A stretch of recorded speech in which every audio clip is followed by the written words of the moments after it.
family. Welcome to Q&A with Mama Sika. Okay, so we started a discussion last time, and I was saying that this discussion is a little bit deep, and we are going to continue talking about it. So this is a continuation. I don't want to label the videos as video number 1, number 2. No, I just want to continue the conversation, and we can just tell it and introduce something else in the conversation, or we can stop when we think that we have, elaborated on the subject quite enough. So thus far, let's continue the conversation. So a question came to express a concern that her brother was having children after getting married. Her brother does not have an income per se. A brother can be considered on the poverty line, yet is having child after child after child. So she was trying to reason her brother to stop having children when he doesn't have the means to take care of them. And his response was that children are a gift of God, and if God gives him children, he's grateful, and that God who gives him the children will provide for them. And we addressed that in the first part of our discussion. So we're going to continue talking about that, and we're going to look at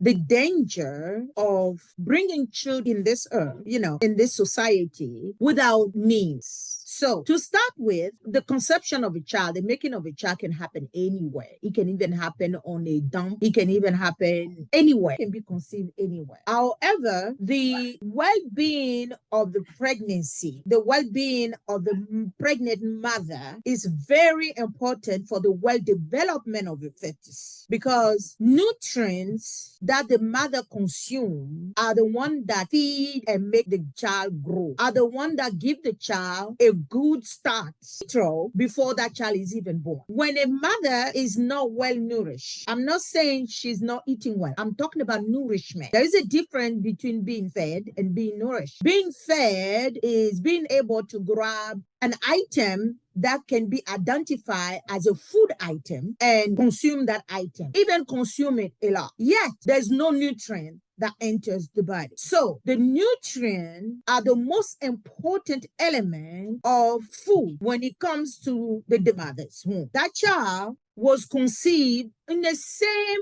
playing field, whether that child was conceived in a Trump Tower, in the castle of Bill Gates, in the palace of Dangote, or by a homeless person under a bridge, or in prison. That child has the same level of conception. You have a viable sperm that meets a viable egg. The conception is done. Now, the difference in the two fetuses will be nourished and to grow with the proper nutrient versus to be nourished and to grow without nutrient. And this is where the two races, the race of life between the two fetuses is not equal. Inequality starts in the womb. Inequality in society starts in the womb. Why is that? There is a scientific research that shows that, a medical research that shows that when a body is in a fasting state, which means is without food, without food, sometimes even without water or without good water, because there are environments in the world where people don't have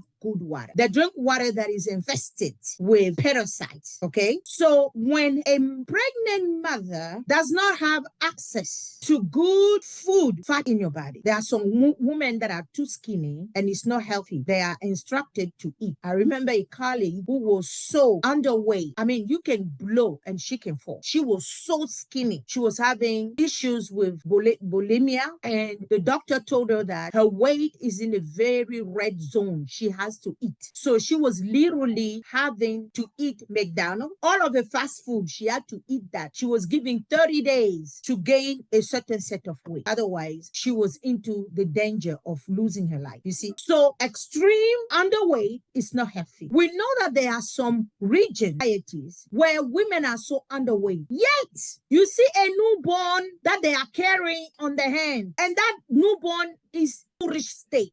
Do you think that that child was in that state once the child was born? No, the child was already malnourished in vitro, because those women are not only fasting 2 days. Some women stay 7 days without food and they are pregnant. So you know what happened? Once the body finished using the nutrient of the food that was inside the stomach, the body moves to using the fat. When the body finish using the fat, the body now move into a state where it start cleaning the body of bad cells. The cells, when you are in ketosis, okay, your body gets into ketosis. Ketosis has a safe and healthy level. Ketosis allow your body to start eating up the bad fat, the excess fat, okay? All right, so the body eats up the excess fat around your waist and your belly and your thighs and all of that. All of the excess fat, ketosis will eat. Now you continue to be in a fasted state. The body move from eating the bad fat, which is the excess fat, and now it move into the good fat and start eating that too to keep you alive. Okay. Now, when you reach a point where you go into an extended fasting state, your body move into now regenerating yourself.